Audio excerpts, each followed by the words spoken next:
Hey there everybody, welcome back to the channel. My name is Hongos, and today we're going to be reviewing the iPhone 14 Pro Max after 2 weeks of use. There are 3 reasons why you should upgrade to this phone, and 3 reasons that I found that it is not a necessary upgrade. 1, the amazing battery life, the better cameras, and the insanely beautiful display. 3 big reasons why you shouldn't upgrade: the dynamic island, iOS 16, and it is still the same standard design that we've seen for many years. So from the very beginning, we know that the dynamic island stole the show, and it is a very unique way that Apple decided to implement an eyesore in the industry and make it more dynamic. Hopefully after this review, I never have to say the word dynamic island and couple those 2 words together. It is really neat for the first probably week. You want to see all the animations, where it's going, what it does. I think the best example of the dynamic island being a great multitasking feature is when I was on the phone and needed to take notes, and I'm probably the only one that still takes phone calls in 2022, but it just comes down to going from 2 swipes just down to 1. However, if you are on a 6.7-inch display, then it can be sometimes hard to touch the dynamic island, especially if you have like very small hands. The dynamic island does get a little boring over time, but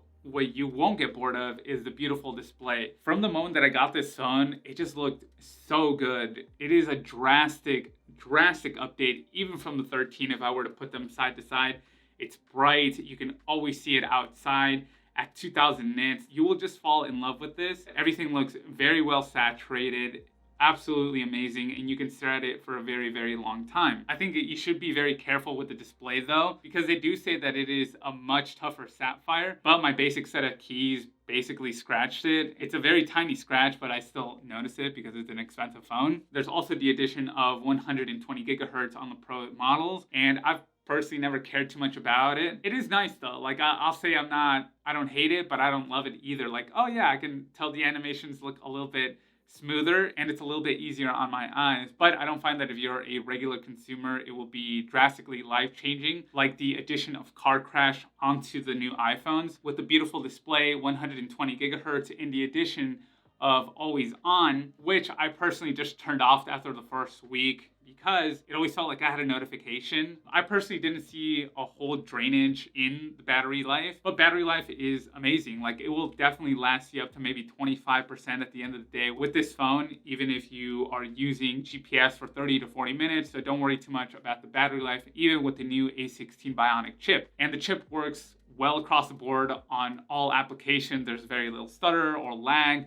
Using Lightroom, copying and pasting, watching YouTube videos, the standard stuff, and just gonna blaze through it. I found it super funny though that Apple was comparing it to like the A13 Bionic from a few years ago. The next major change on the phone is the lack of a SIM tray. I personally thought that it was going to be a huge pain in the butt, but I think your experience will vary depending on your type of carrier that you have. They can either make it a very big headache, like I read on some forums, or very simple. However, I would take this into matter a little bit more if you are an international traveler, where it might be a little bit more difficult to find an eSIM carrier. The newest introduction for me personally was MagSafe, just coming off a very old iPhone, and I thought that I could go with just a simple and clean iPhone, but unfortunately I was unable to do that, and that's one of the areas that I personally felt very disappointed in. So I had to get myself one of these clear cases. It's linked down below if you want one of these, and a very strong magnet, and try to keep it as simple and minimal as possible. iOS 16 still feels very familiar, very boring. There's not a huge design change. Sure, there are a few features like editing text messages and the new customization of the home page. Apple really showed off a lot of their backgrounds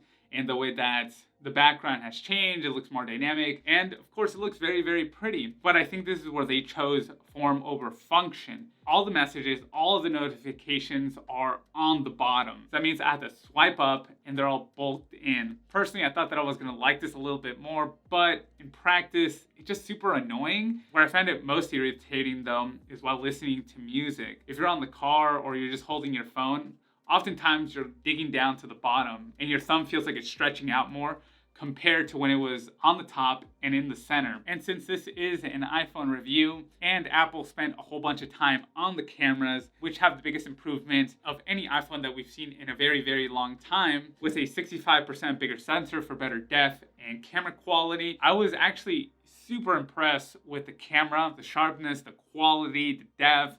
It does really well under low light, as you see from the examples. There's even a little bit of bokeh, which I didn't expect to get from such a small sensor. The action mode, I personally didn't go all crazy, like I'm coming out of an airplane, jumping down or anything like that. I took it to like a very subtle way, I guess, like the way that most people would use it. Like you're just walking, you're like walking your dog, you want to record him. It's hyper impressive what they've done with action mode.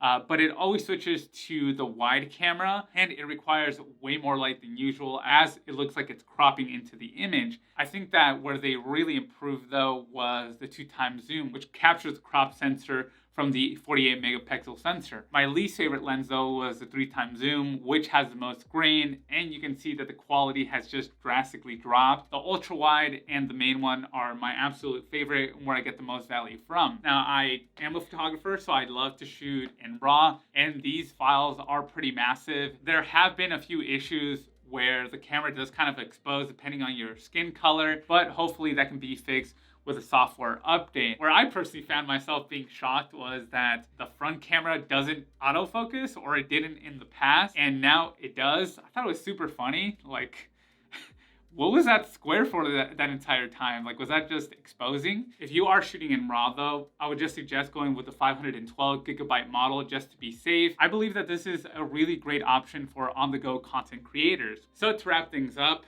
this phone is a worthy upgrade if you have not upgraded in the past 2 or 3 years. The Dynamic Island, it is very cool, but after the first week of the honeymoon phase, just know that it's not gonna matter. Like it's really not.